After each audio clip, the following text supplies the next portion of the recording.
Welcome to the Raw Relationship Podcast, the unrefined, immodest, and brutally honest relationship podcast that you didn't know you needed. Grab your others, sit down with us, let's talk about love, life, and laughs, and get real raw.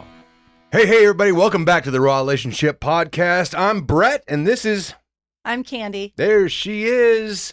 We've got a special storytime episode for you this week. We're not going to be tackling any kind of relationship topics or problems. We're going to tell you the story of our Scotland honeymoon. I'm so excited about this one.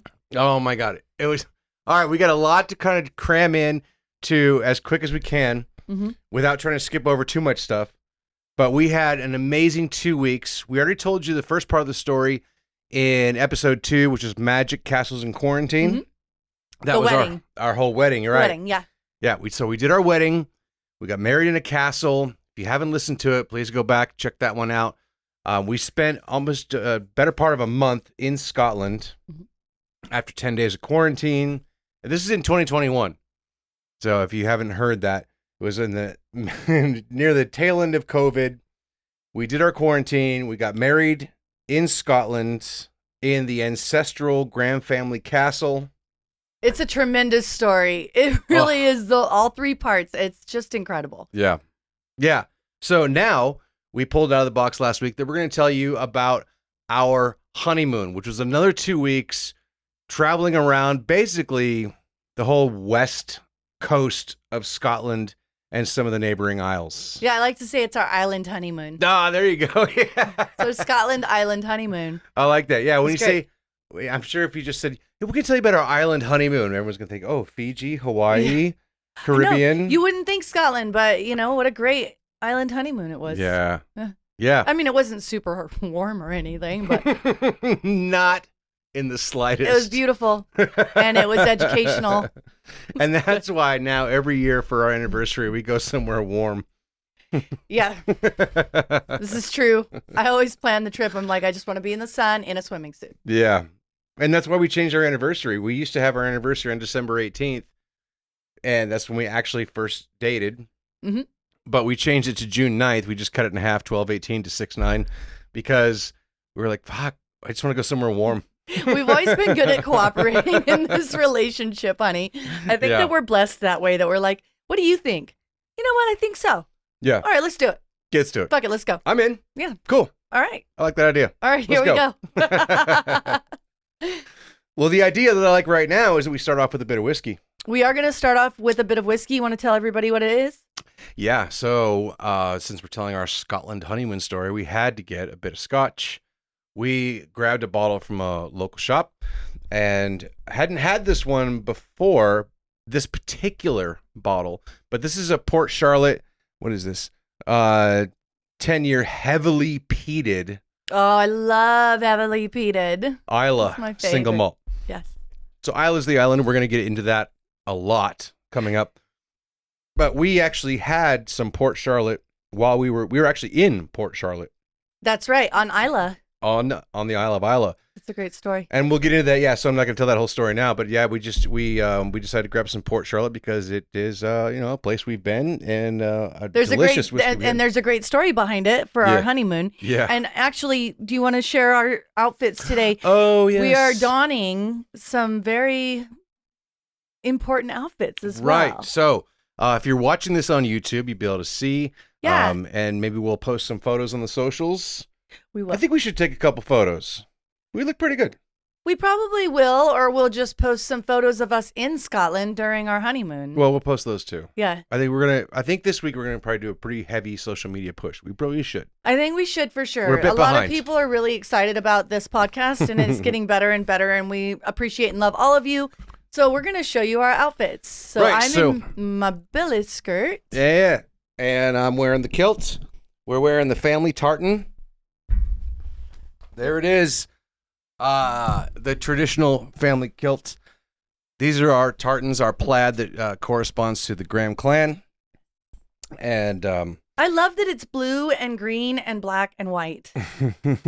yeah, I mean, or it's more can't love blue these. and green, but like it's better. Yeah. I mean, I don't know. I wouldn't want it to be like no dig against, purple and yellow, but like I'm just glad that it goes together. You didn't want the Minnesota Vikings kilt? Yeah, no. Or green and yellow. I don't know. Well, if that was our family, I'm sure we'd rock it proudly either way. We sure would. And everybody else who does rock those colors, all power Good to on you. ya. Kick ass. Good on you. All right, here we go with that first. I'm going to pour you some Port Charlotte so we can get right into our story. Let's do it. All right. All right, guys, buckle up. Here we go. Woo-wee! We're going to go on a wild ride of the Scotland Island honeymoon. Yeah, baby. All right, baby. From the Here beach to the Highlands. Right? Aye. Plancheval. Here we go. Oh, my God. Wow. That is heavily peated and perfect. I was just going to say, they were not joking around when they called it heavily peated. Oh, I love it. Wow. I love it. Man. I know that they say that it's acquired taste. I've loved it since the first time I've tasted peaty scotch. Man, that's right to the peaty chest. whiskey is just all me. And yeah, and I'm like, oh, burn, yum. I love it. That's really fantastic. Good. I know. Yeah. Man, that Port Charlotte. I did a little bit of research on the Port Charlotte, and they were around for a really long time. They were one of the most historic breweries, and then or distilleries, and then they kind of shut down, and then they were bought by another company and revitalized. So thank you to who did that, because now we're able to enjoy them on into the future. Aye. Oh, one more. All right, let's go. Absolutely. Let's do this. So we'll start with our day after that we got married. We spent at the castle. We did. We were going to go see some other places. Like we were going to go to Falkirk. We were going to go see the Kelpies. And we decided to just go right back to the castle and spent the day walking the grounds. I love that. Because we felt so connected to that area and to that land and to that castle. So we spent the day walking around. We found the duck ponds. We found, a mama duck and her babies. Yes. And we found the old zoo. They had, later years, they had put a zoo on the property. And we saw some of literally like caves dug out of the wall. The rock cage walls. Yeah, and cage walls. walls. Yeah, I can only imagine what that looked like. And there was another castle that was built on the grounds, and those ruins were still there. It was like a wall. It was almost like a theater wall, like if you were to do a play in front of it. Yeah. Yeah. That's what it reminded me of. Totally. Like you could put a Shakespearean scene right in front of it. Just put a stairwell somewhere up there. You can do it. Yeah. We've got pictures of that. We'll be posting that as well. That was really cool. We found one of the darkest things of the place. We found the drowning pond. Sometimes I still wonder if we were wrong to go there. I don't know. I thought it was cool, but I have kind of that macabre. Creepy. It's so creepy. It was very creepy. And we found the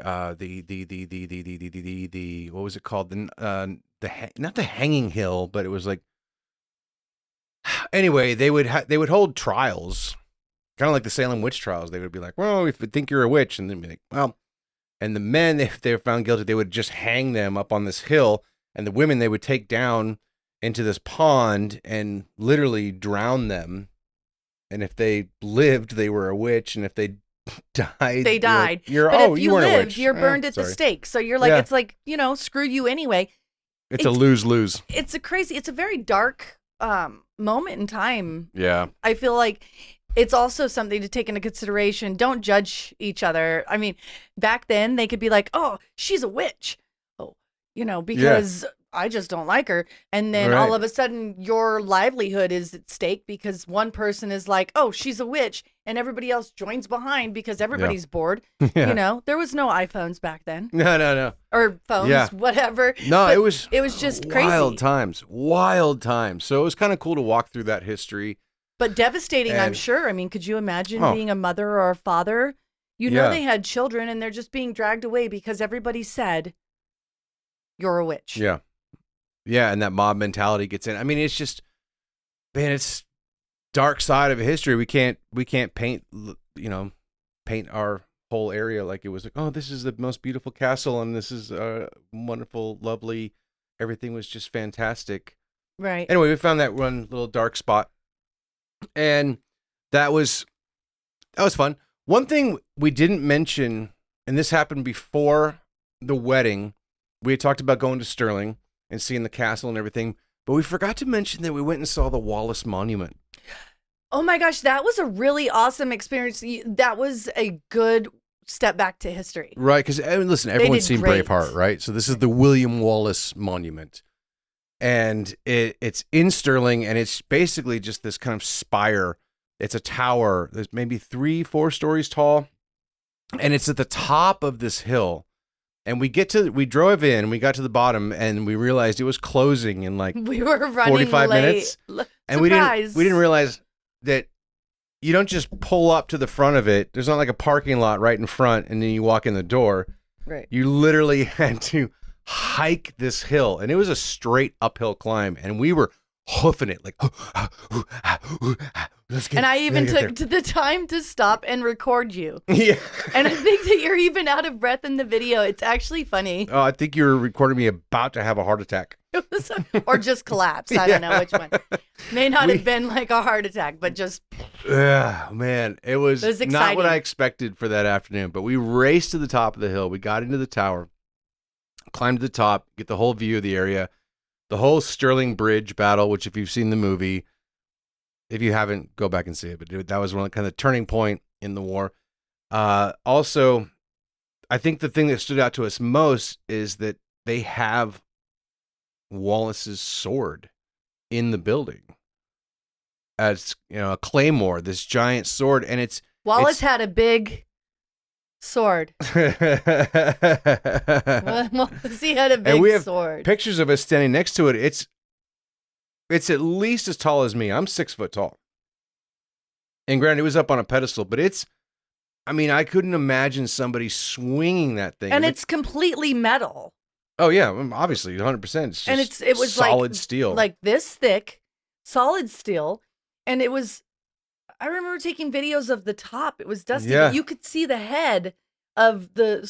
I mean, this is no joke. These guys are like. I think it was. Yeah, swinging back that in thing time, in battle. You had to do that to get the momentum. It's crazy. almost like the hammers. Yeah. In the Scotland Highland games. Yeah. I bet that's why that's there. That's man. basically like swinging a sword. I couldn't imagine carrying that thing, running into battle with that giant sword over your shoulder. It'd be all about adrenaline going to get your enemy. You're just like, okay. Oh, adrenaline's at 1,000% right then. 1,000 million, yeah, just tons. Like I couldn't even imagine back then in time. It's almost an entertaining thought. It could go crazy. That was what was kind of cool about this whole little trip is going through those historical, monuments. You got a little bit of a feel of what it was like to live back then. Yeah, you could get a feel for you could honestly, I don't know. We both talked about how you feel. You feel something through the grounds of Scotland. Mm-hmm. And then when you actually go and you see the history of it, it's even more impactful. Yeah. Thank you. I was messing with it. I don't know. I just knew that we were going to be looking at each other and I wanted to make sure, perfect. That it all sounded good.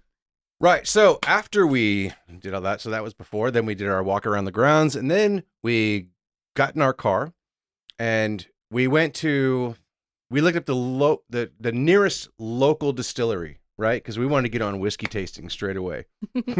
Surprise. So we found the Glengoyne Distillery, which is right in Strathblane, which is where our little Airbnb was. Which is basically why we got married at the Mugdock Castle. Your family, the Graham of Montrose, that was their distillery. Not their distillery, but it had meaning. Yeah. It had meaning. Yeah, it had beautiful. some connection there, yeah, for sure. For sure.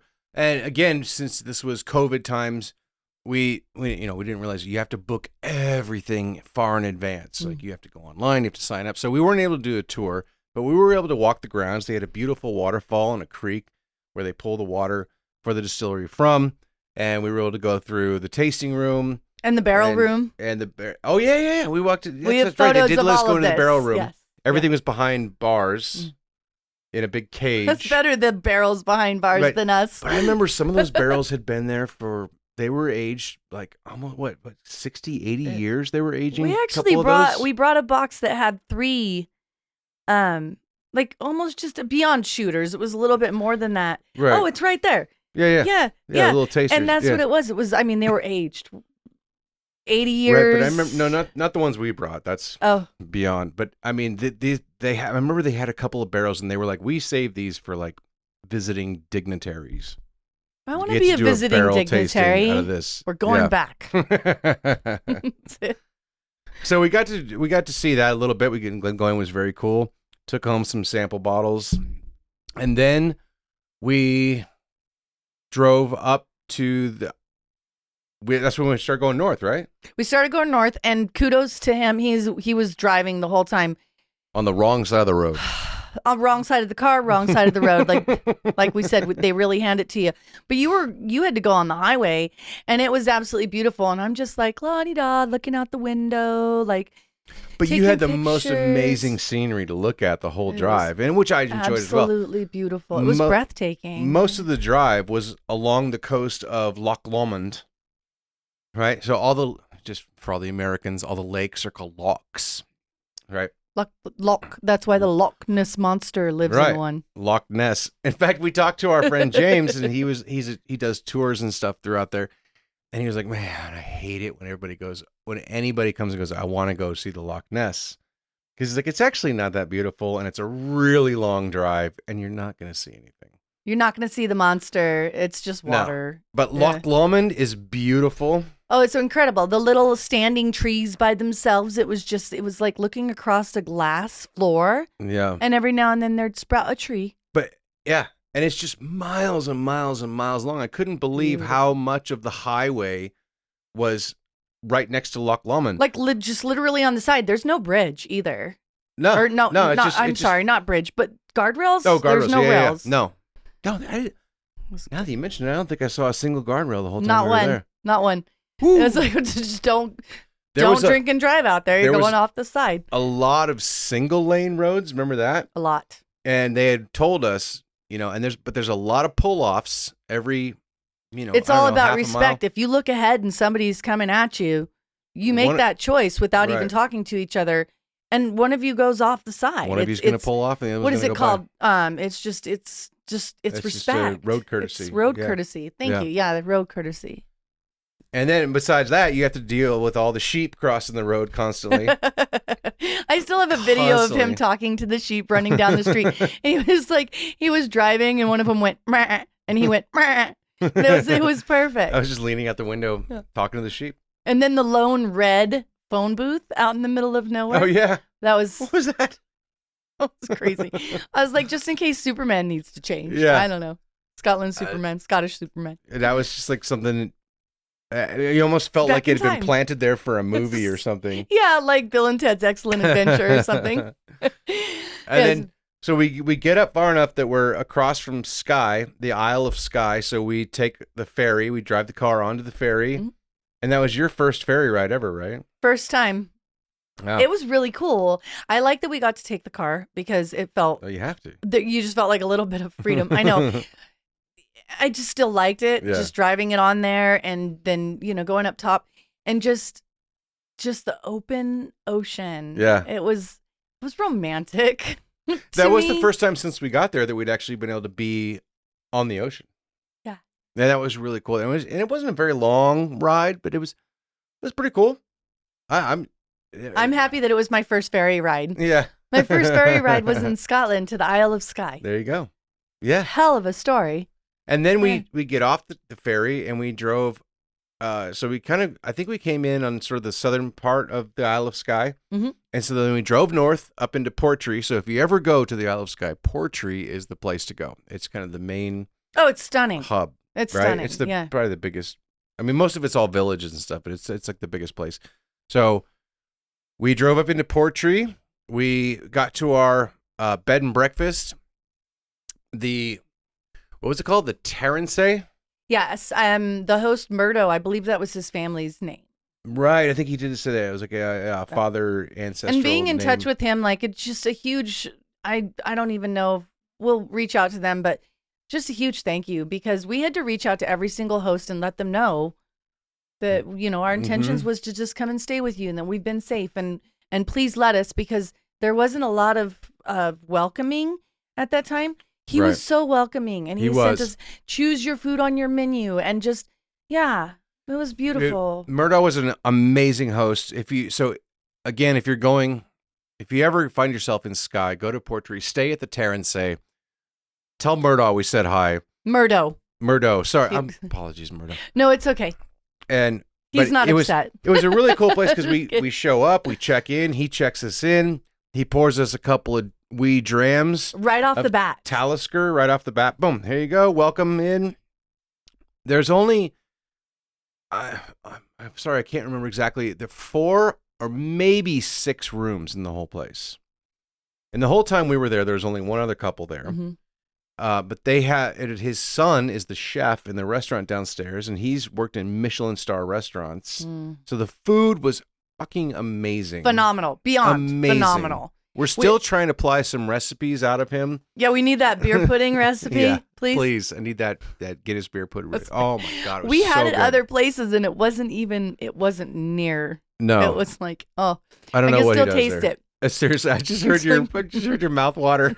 It's watering for it. It was so good. Oh, so good. And he dished us out with a little itinerary. He's like, while you're here, you should do some of the things you want to see. Yeah.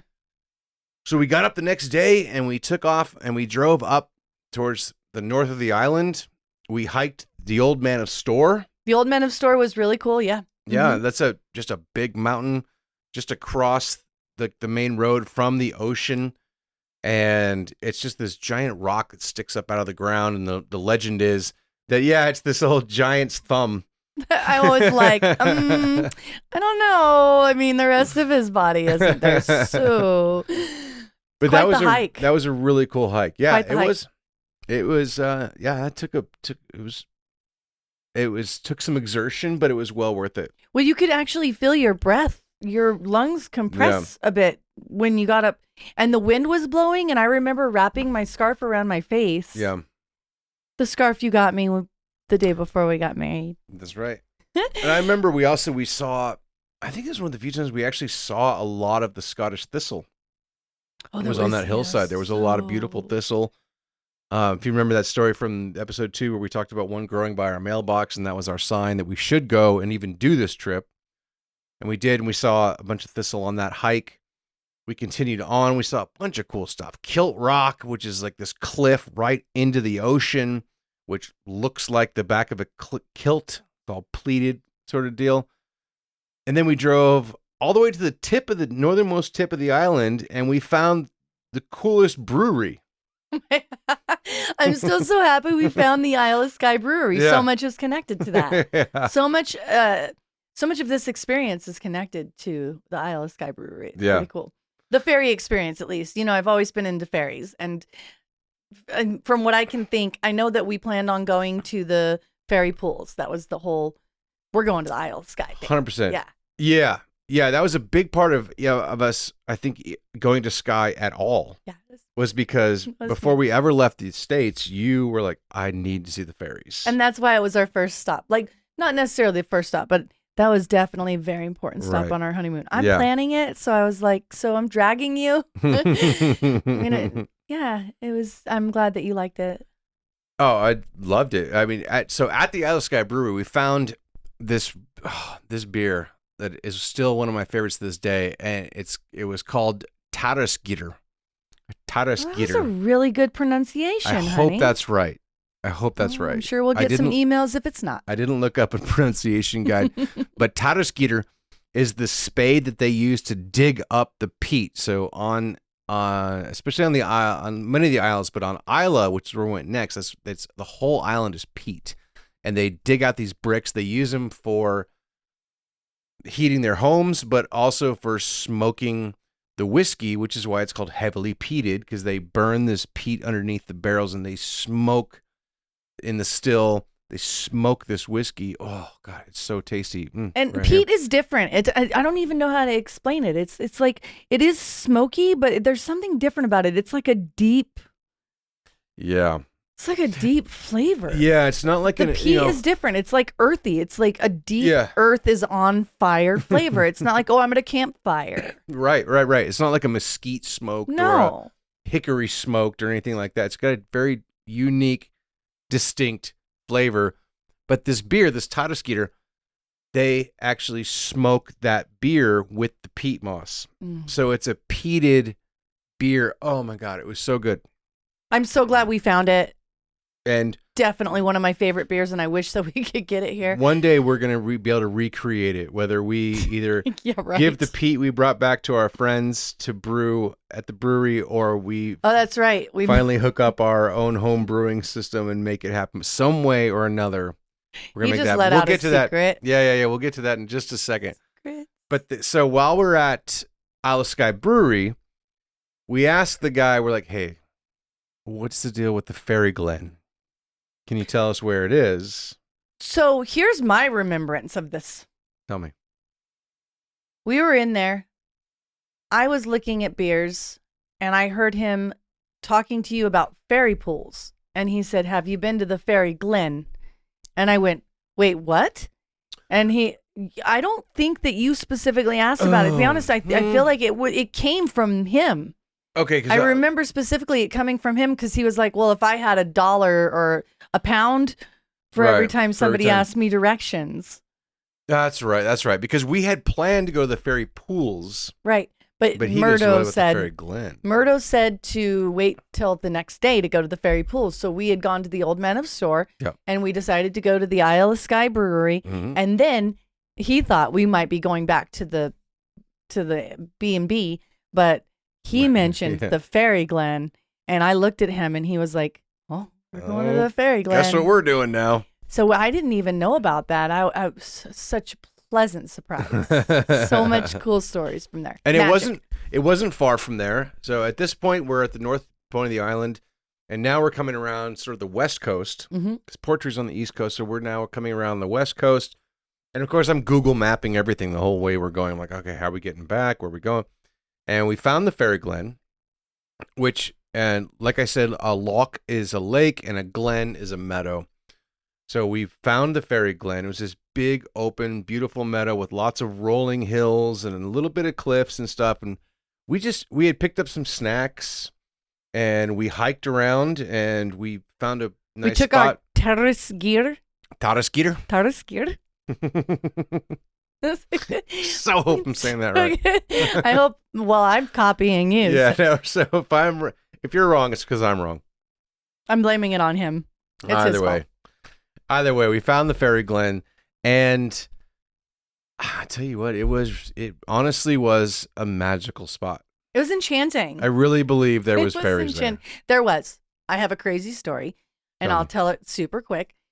Well, we went up, we got to the Fairy Glen, and I just didn't know, what we're going to expect. First of all, the first thing I see is this beautiful, it almost looked like it was out of a fairy tale.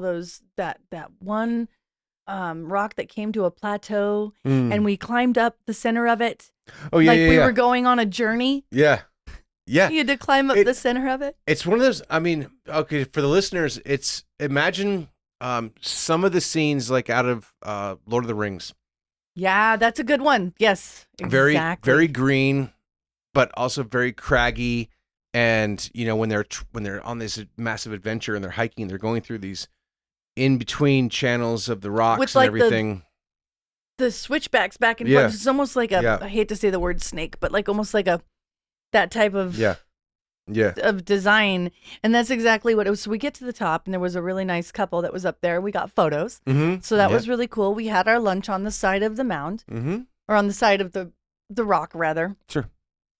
And I was looking over, and I saw all these mounds, just this beautiful magic meadow. I mean, the green went on for days, and the most beautiful green you can't even imagine that there's a crayon that color. It was Earth.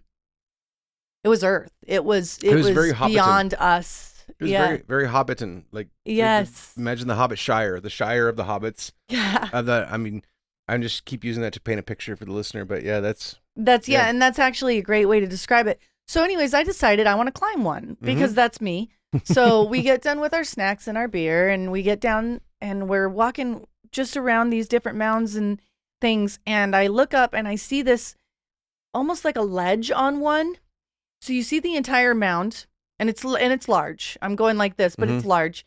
But I look up, and I see like this opening that's probably about this big, but you could see it because there was a ledge. And I hate to say I was called to it, but I feel like that. Yeah, And the opening you're describing is like 1 foot in diameter. yeah, but it was like a half circle. Yeah. So it was almost like a flat land with like a dome cover to it. I've Right. got photos of it. Yeah, you do. We'll post those. And it was incredible. And with all I'm little- like, I'm sorry. The little things flying around There's inside little of it, and everything, sparkling little things flying, and I sparklies took flying I around. know I took a video. Yeah, you did. And I don't know. I'm like, this is probably going to turn out to be like midges or something. But the craziest thing happened. So I'm like, I'm going to climb up there. So I did. I climb up to the top to where, not to the top. It was about 3/4 of the way up.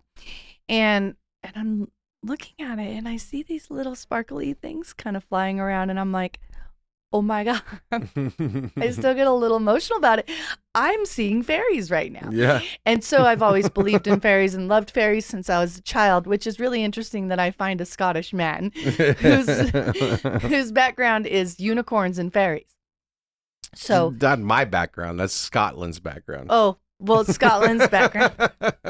You know what I'm saying?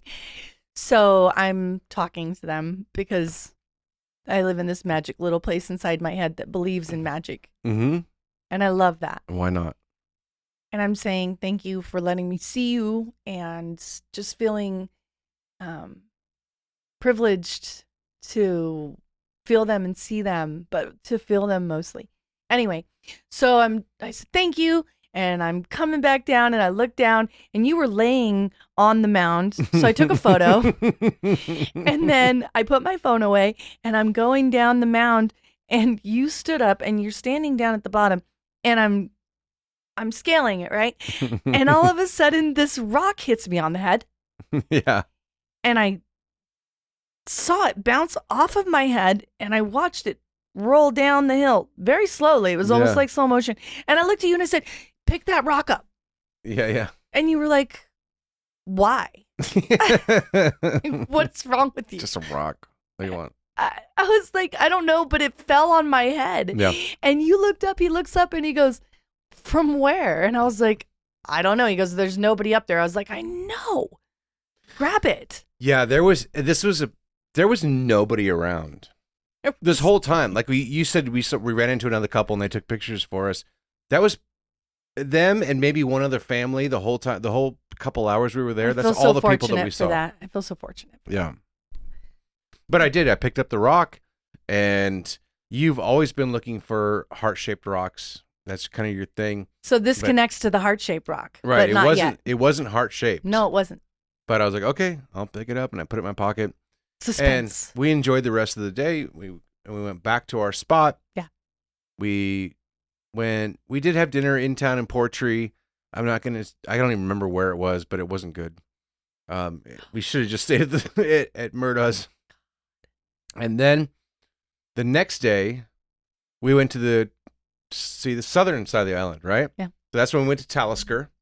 Talisker was cool. At the time, Talisker was the only distillery on the Isle of Skye. Mm-hmm. There was another one, or is another one, that is opening. Mm-hmm. Wasn't there yet. And so we went to Talisker again. Didn't plan ahead. Didn't get into the tour, but we went through the little gift shop and grabbed some stuff. Then we went and found the fairy pools. That was the next day. We went to the fairy pools. It was very cold. It was very windy. It was very... Oh, my God. It was very planned. In June. So it was so cold. It was so cold. But, this is up in the Isle of Skye, so the elevation and everything. And I mean, and that's actually what it is. They actually say that that's where you're going to find that rain, that very soft, just misty type rain. Well, the rain was soft, but the wind was the wind was hard. So we were going through the fairy pools, and I blessed my necklace with my sister's ashes in it, and then I brought you over, and we blessed our rings, our wedding rings. Yeah. Yes, we blessed our wedding rings in the water. That all goes back to believing in fairies, right? So going back to the Man of Store, at that point when we were hiking the Man of Store, I was looking for a heart-shaped rock. Mm-hmm.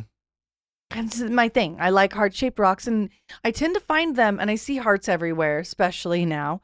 We'll go into that at a different point. I was looking for a heart-shaped rock. Yeah. So we're hiking, we're watching all the fairy pools, and it starts to pour.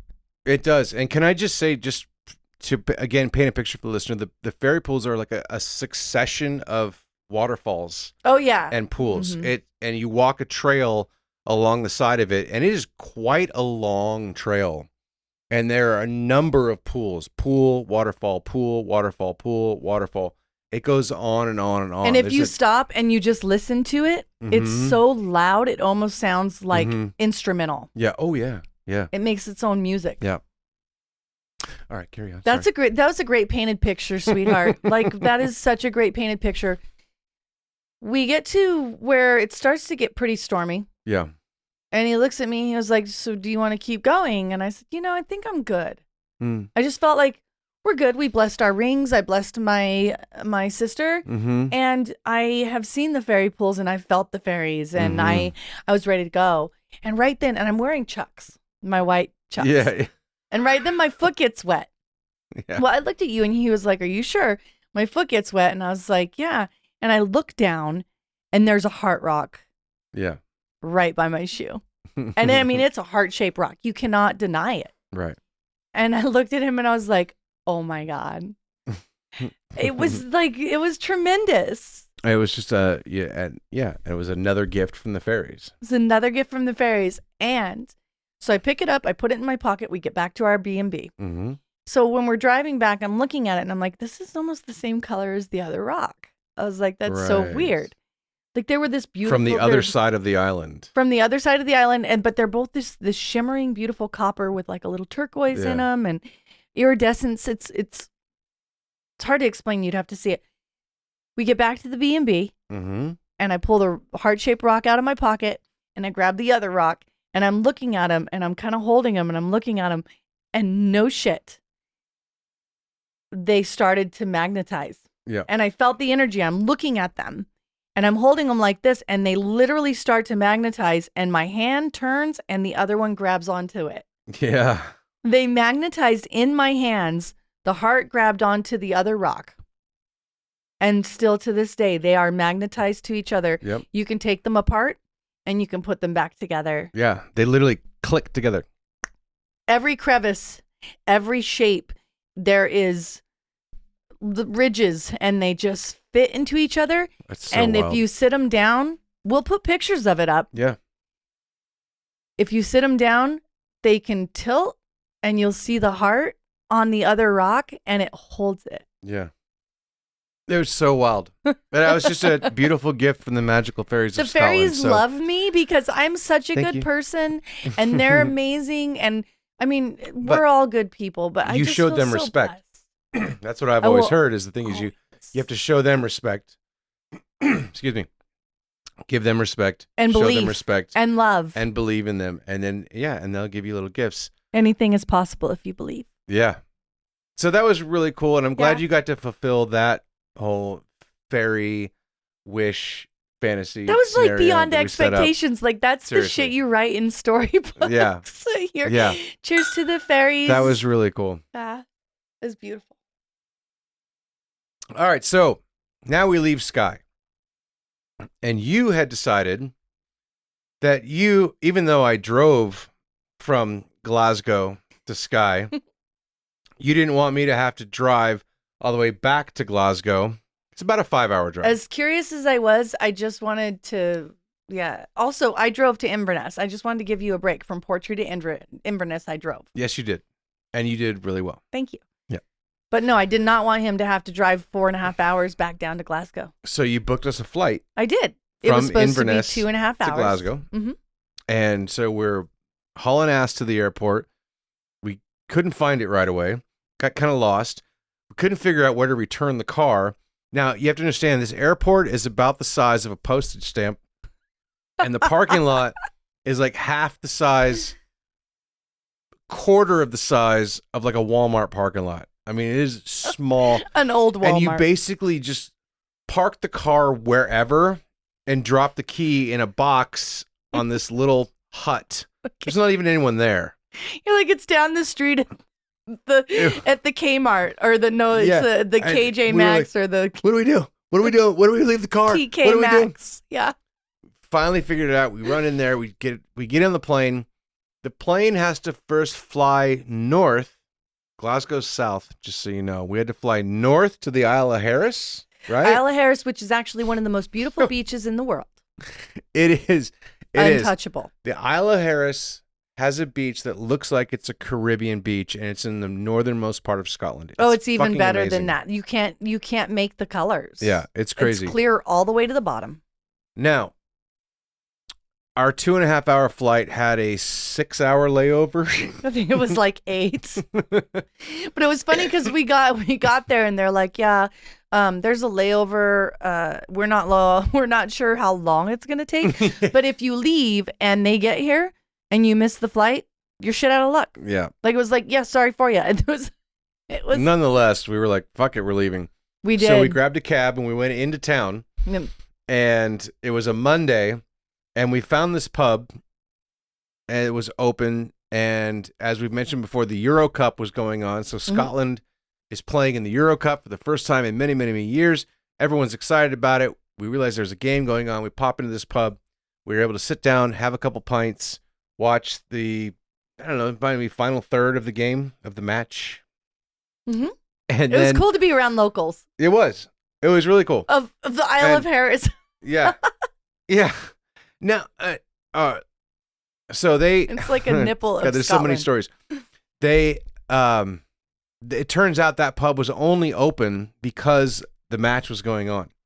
They're normally closed on a Monday. And so when the match ended and we're like, all right, cool. We still got a couple hours left. And they're like, no, you need to get the fuck out. We were only open for the game. We're not usually open on Monday. Now we're shutting down. But also we didn't realize how far north we were. Mm. So, like, on these lines of latitude, we're, like, even with Alaska. Yeah. And you can see the northern lights from this town, which we didn't, but they're telling us you can. And when they really go through, like, months of darkness and, you know, months of no sunset. It's months of it's wild. It's years of you live there because you want to and you never want to leave because everybody knows they want to be there. That was pretty wild. That's kind of what it is. So we got a cab back to our plane. We did a little bit of shopping. We got some cool stuff. We got a cab back to our plane. We got some food. Yeah. Oh, that's right. We hit a chip shop. Little chippy shop. Yeah, and I got these like crab leg things. Got like 6 of them. They were like that big around. They were crab, I think. I ate them. Well, at least you know it was probably caught nearby. At least it was. Yeah. Whatever it was. Whatever it was good. Mm-hmm. We get back on the plane finally, and we're flying down to Glasgow. Now, while we're on the plane, we're sitting in the exit row. We always do. Stewardess comes back to us, and she goes, "Hey, just want to let you guys know there might be something going on. But keep it down. Keep it to yourselves. But if I need you, are you guys willing to help me?" We're like, of course we are. Yeah. And we're like, we only had a beer, but also we sit in the exit aisle because we are capable. Yeah. And we are willing. Right. And I like the leg room. I'm willing. It's all about his legs. I don't know. So now we're landing in Glasgow, and the plane lands and stops short on the runway. We're way far away from the terminal. Mm-hmm. And she looks at us and she's like, all right, come on. She's waving us forward. Let's go. Mm-hmm. And they're like, everybody, don't freak out, but everything's okay. But we need to just get off the plane. Don't grab any of your belongings. Just get up and get off the plane. And she's pulling us forward. And she goes, I need you to help me direct everybody off the plane. So we're standing right in front of her. And she goes, I need you to go outside and make sure nobody lifts up their phones. We don't need any video. Make sure everybody's on the side of the tarmac. Mm-hmm. And I need you to make sure we get anybody who can't get down the steps. Oh, that was me. Down the steps. Right. And so we were a very key part of making sure everybody got off the plane. And she goes, and by the way, you have to leave your stuff too.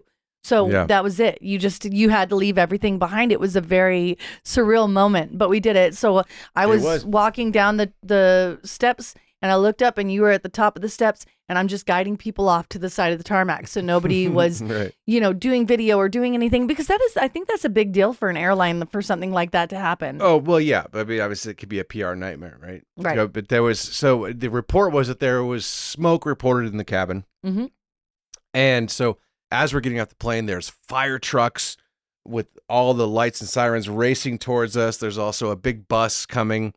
And so we're like, all right, everybody get on. We're helping people off the plane. And of course, I didn't hear the instructions that you got. And I pulled out my phone and I was recording over my shoulder. I'm like, can you believe this shit? Look what's going on. And I ran over to him and I was like, babe, put your phone away. This is my job. You're not supposed to be recording. And he was like, oh. Oh, I didn't know. Mm-hmm. But I got video.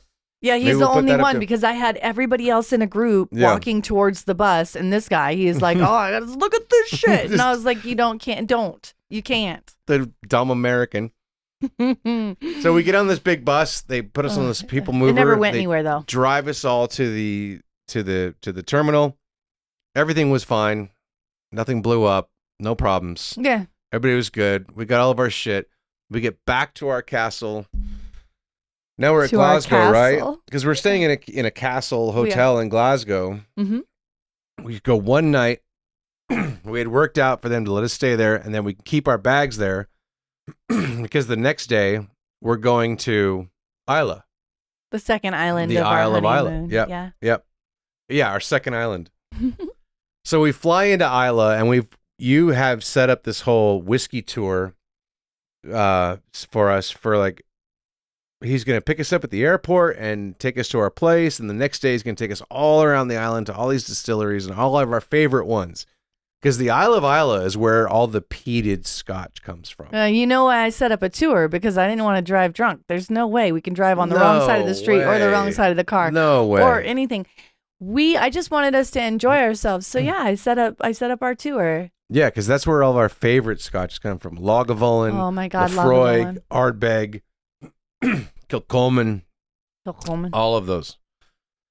So Ardnahoe? we fly in on like a puddle jumper. Like we're literally sitting right behind the pilot, like watching him work the levers. I actually found photos. I found a video of it. Yeah. I found a video of it. I don't know if maybe I just was like, I can't believe this shit is actually happening. But we are from here to maybe 5 feet in front of us. Maybe. And this guy on the left is like the guy on the right's telling the guy on the left, okay, so you do this and you pull that down. And I have a complete video of almost instructional. We're going to take off. We could almost fly a plane. We could we fly could reference a that plane video if we watch that video. And fly a plane. Yeah. I feel confident.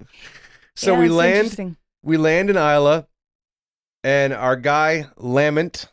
We love you, Lament. Oh, dude. Such a great guy. He picks us up to Lament. And Lament is a large man. Very tall, big dude. He's fluffy. Pulls up in this big SUV, and he grabs our shit, throws it in the trunk, puts us in the back seat, and he's like, before he even pulls away, he just opens the console, pulls out a bottle of whiskey and a couple of these dram glasses. There you go, guys. Hey, you get you started here. There you go. I have a bit of wee dram, yeah? So we have, we're sipping our whiskey as we go. We're going to start you with the wee bit of whiskey, he says, and we're like, are we allowed to drink this? And he goes, aye. Yeah. You are. I'm not. Yeah. I'm driving. And he turns around. Yes, Lament. And then he just takes off. Mm-hmm. So that's when he lets us know that this is now June 2021, that the Isle of Isla has had their very first case of COVID the night before. Ever. Very first ever. Throughout the whole world pandemic, this secluded island has skirted away from it. Was it the night before? Wasn't it we literally just barely got in. Like they closed the island. Yeah. We were the last flight in. I'm pretty sure it was the same day, no? It was that day. Okay. Oh, maybe it was. Was it the next day that he let us know that? No. So what happened was we got in. Yeah. And it was like 5:30. Yeah. And we got off the plane and he was standing there and I had talked to him. We had correspondence and I said, I really want to go to Lagavulin. Lagavulin's my favorite. Right. And when we got in the car, he goes, so I got bad news for you. Yeah, that's what I'm saying. Yeah. Earlier today, they closed Lagavulin because the first case of COVID was found on Isla. Now, this is when I'm looking at you. I don't remember if it was the day before or that same day. Oh, I don't know. I'm saying when he told us. I was brokenhearted. But I think it was the night before. I don't think we would have been able to go. No, they didn't close the island down or anything. They just closed it because the first case of COVID was discovered, and it was someone who worked in one of the tasting rooms, and he didn't tell us which one. But Lagavulin, Lafroig, and Ardbeg are all owned by Diageo. Okay, and so it was in one of the employees from one of those tasting rooms had tested positive for COVID, and they were like, "Well, all of these guys hang out together when they get off of work. Well, of course you do. So we're shutting down all of our tasting rooms." So that's why he was like, "Hey, bad news. They're all 3 shut down. But I'm already working on a plan. There's other distilleries on the island, obviously. So I'm gonna put together a plan. I'm gonna take you to your B&B, get you guys squared away for the night. I'll pick you up in the morning, and I'll have a plan in place." Yeah, so y'all, we're dealing with, like, there's a fright. There's their first case of COVID Yeah, they were like, fright. "What the hell?" Yeah, and we're there. We were the last people to be able to enter the Isle of Isla in that 4 days. At that time, yeah. And they couldn't wait to get us away. They couldn't. Off? They couldn't get off the island. Yeah, that's the word I was looking. They could not wait to get us the fuck off and leave. I don't think that's true. They were very friendly to us. No, they were very cool. So we stayed in a B&B. We had a lovely host, Fiona, and then Lamont picks us, and it's so funny because obviously everybody in the island knows each other, right? So and much. We're like, I don't know how town. we're gonna get to dinner tonight, and she's like, "Oh, you're paying Lamont for the tour. He's got to take you here and there. He's got to take you wherever you want to go. You're already paying him. He's got to take you wherever you want to go." And we're like, "All right, hey, Lamont, can you pick us up and take us to dinner?" And she's like, "Oh, he's a piece of shit. I found your reservations." Yeah, she's like, "Guys, he'll be a bit lazy if you let him, but I got you a dinner reservation." So anyway, the next day, about her too. Lamont was not a piece of shit. He was very cool. He was both great. of them are incredible. They're Whatever. both great. It's small town shit. But so he picks us up the next morning. He's like, "All right, I got a plan. All right, Lagavulin and Lafroig closed, but Ardbeg still has their tasting room open, but no tours." I have pictures of that too. That's such a great experience. Yeah. So we were able to go there, and you could walk inside, order a flight, and they would box it up for you, and then you take it outside, and you go sit at a picnic bench and enjoy your little flight outside. They had a food truck brought in. It was actually very cool. And it's right on the water. Yeah, Remember and seeing the water over the there? funniest thing, you guys, is so we're in this tasting room in Scotland, and I'm just kind of looking around at different shit, right? And I come around a corner, and he's playing a video game. I think it was Galaga, wasn't it? It's like, I was like, seriously, on the island. I totally forgot about all that. of the island in a tasting room while I'm looking for things we could bring home to be like, we went to Ardbeg. He's like, I'm like, ooh, Galaga. and I have pictures of that too. I just think it was so funny because I went up to him. I was like, "Do you want a sweatshirt? Do you want a t-shirt?" He's like, "Babe, I'm about to be at level 3 yeah, on a game I can play anywhere in the world." I love that about you. Oh. I love that about you. Also, just for your picture, listener, I was wearing my kilt the entire day. All day? So we're mobbing around all these places, and I'm kilted up, and I'm the only one because I don't know if you know, but Scots don't wear kilts on a regular basis, really just for like weddings or very formal occasions. And I'm just this mad American in Chuck Taylors and a kilt and a t-shirt. But we did get a picture in front of the Lagavulin sign. We did. We were both laying down. It was great. And he did take us to... where was it that we had the dinosaur skull? I have a picture with a dinosaur skull. I think that was Ardbeg. That was Ardbeg. Yeah. Okay. So, Yeah. Yep, we've got that one. And then we did go to Kilcolman. Kilcolman was awesome. We were able to do that. You say it so much better than I do. Kilcolman. Thank you. We were able to do an actual whole tour there. So we did the entire distillery tour and the barrel room and the whole thing. And we brought back tons of samples from there. Oh, we sure did. There was a tequila one. And they were little like flasks, like not even airplane shooters. They were even smaller. Bottles. Yeah, like little medicine bottles. They were like little medicine bottles. We brought home so many of those, and they're a little avant-garde. Their owner distiller is kind of cutting edge, and he likes to mess around with things. Like we had scotch that was distilled in tequila barrels. Yeah, I said that out of turn. My bad. Yeah, no worries. And that's why I'm being choked. Here, you want some water? That's like, yes, please. And we also went to Ardno. That was the new one, right? There's no water in here. What? Is there? Oh. Continue. Ardno was a distillery that was pretty new, but they hadn't been in operation long enough to actually have whiskey ready, right? Because it takes a minimum of like. I think that was the cool part of the experience. They were so new, and remember they had all the bright basins, bright bronze, all the pot stills and the whole deal. Yeah, it was really cool. Yeah. So that was really cool. Anyway, long story boring.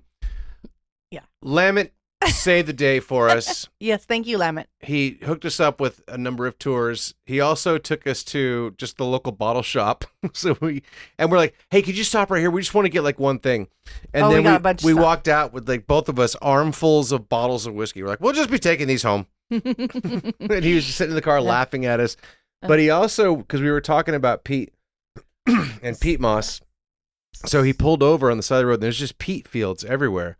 And that Taraskiter, that spade that I talked about, is what they use to dig up, and they cut it out and it makes like a brick, and they just set the bricks off to the side, they stack them up, and they dry out, and they come back and get them, and they use them for, like I said, the burning and whatnot. Well, he said, all right, here's a plastic bag if you want to pop out and grab a couple, but if anybody comes by, just act like you're taking a picture. So we literally took like 3 or 4 bricks of peat home with us, and I declared them at customs. I think we've only got 2. You're probably right. Yeah. I would love 3 or 4, but I think we've got 2. But at customs you do declare them, and I was all like, the rocks. Well, I have some rocks and I have dirt. He's like, yeah, you're a kid. Do you have rubber bands and paper clips in your pocket? Right? They just looked at me like, what? Laughed their asses Who cares off. about that? Just go. Just fucking go. Just close the suitcase down. They're like, bye. You're on your way. Like, just you silly Americans. Oh my God. But I just want to say one more thing about Lamet. Was so funny. He was so fun. I have video of him talking to us. We both just like hit record on the camera and just to listen to him, because we had to go back and hear his stories again and again. I think we each have a half hour of just video of him talking and telling us stories. And he was even talking about our B&B host, and he's like, babe, no. I don't think. I mean, I don't know. I'm just saying, like, if it, like, there are people listening in Scotland. Like, I don't know. What if it, like, I don't know. What if it gets there? I'm sure. And then I'm sure it's a story that's around the island already. And Fiona are going to be more mad at each other. Well, you already said that she called him an asshole. Well, she did so. Well, and he said that he says, it's rumored about that she likes to drink her tea from the ferry cup. I think she prefers the flatter shoe. Hey, good on you, Fiona. Nobody gives a shit. Yeah, we'll see you soon. Don't poison us. Funny. All right, listen. All right, if you're doing whiskey tours, look up Lamant. Going to Isla. Yeah, Isla whiskey tours. You know, a lot of people call that island Islay. Yes, in fact, I did for a long time until I was properly educated. So yeah, so it's spelled Islay. It looks like it should be called Islay. It's Isla. Isla. Pretty. And speaking of, we flew home from Isla. Mm-hmm. Not home. We flew to Glasgow. Yeah. Well, home almost. And we got our tattoos. Yeah, we did get our tattoos in Glasgow. We got our matching. Oh, my watch is covering it. So we got our matching Take your watch off. infinities, and so we each have an infinity on our wrist. Just right quick. Yeah. And so when we hold hands, they complete the infinity. Aw, isn't that sick? It's a good. You know what? It was his. It was your idea. It was my idea. He's a romantic motherfucker. He's gonna own it. And I'm lucky for that though. That's where I also got the forearm tats. Got those in Glasgow. Do it. Nail bleed. Right show there. It. So Actually, it's show it. yeah, my last name Graham, and then Naobli is it? I don't know, whatever. Means like, it's our family motto. It means never forget. So we get to Glasgow. We have to scurry to get a rapid COVID test so we can go home because we're flying out the next day. Right. So we got them, and we tested negative. We're good. We're good to go. And we went and did shopping. We did all of our shopping. We had to get new suitcases. We had to get more suitcases to bring back all the shit that we got. Yeah, but we had to bring all the shit. Yeah. We had no choice. Right. Yeah. Because when you're on vacation, you're like, I think our last vacation, we're like, we're not bringing shit back for anybody. Because when you start going, well, we'll bring this back for so-and-so, then we're like, well, then what about so-and-so? Then what about so-and-so? What about so-and-so? So then you end up with all this crap that you're bringing back. Well, especially in a small town, and you've got a shit ton of friends, and you're like, well, I can't bring this if I don't bring that, and I can't bring this. And then all the family and everything. So everybody got little shooters.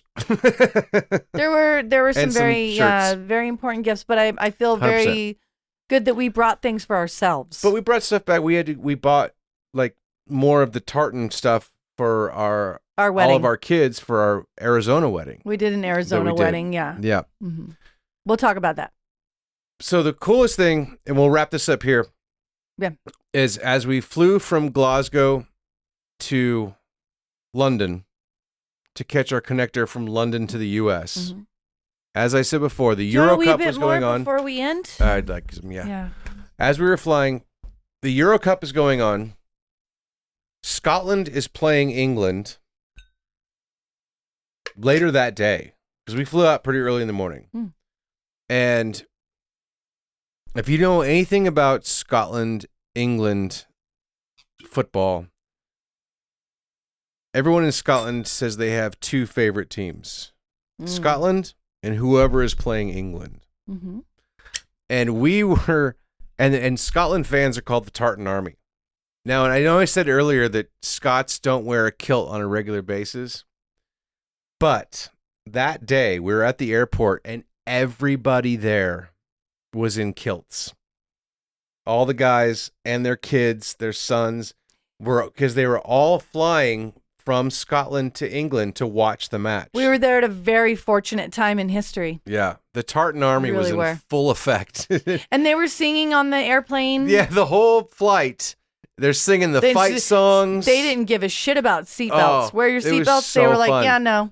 We're going to jump up and down and sing, yes, sir, I can boogie, I can boogie all night long. What an experience, baby. Anyway, that was like just the greatest topper to our little adventure, our honeymoon. Our trip around the Isles. We will definitely be back. We will. And we had a blast. We're going to get married there again on our 10-year. We will. We'll renew. Absolutely. Same castle, but we're going to go to Ireland for our honeymoon. Yes. Yeah, we had to miss out on Ireland because of the 10-day quarantine. So our Ireland trip was canceled and we had to just stay in quarantine. But anyway, hope you enjoyed that little story. Yeah. That was fun. I feel like it was a good story. I love that story, but I'm a little partial to it. There's a lot of magic. There's a lot of cool things. I really hope you guys enjoyed it. We are always just about entertaining you and keeping you engaged. Yeah. And I think we need to pick out of your box for the next one. Okay. Are you ready? You're the one who's picking. Okay. I will. Okay. All right. Ready?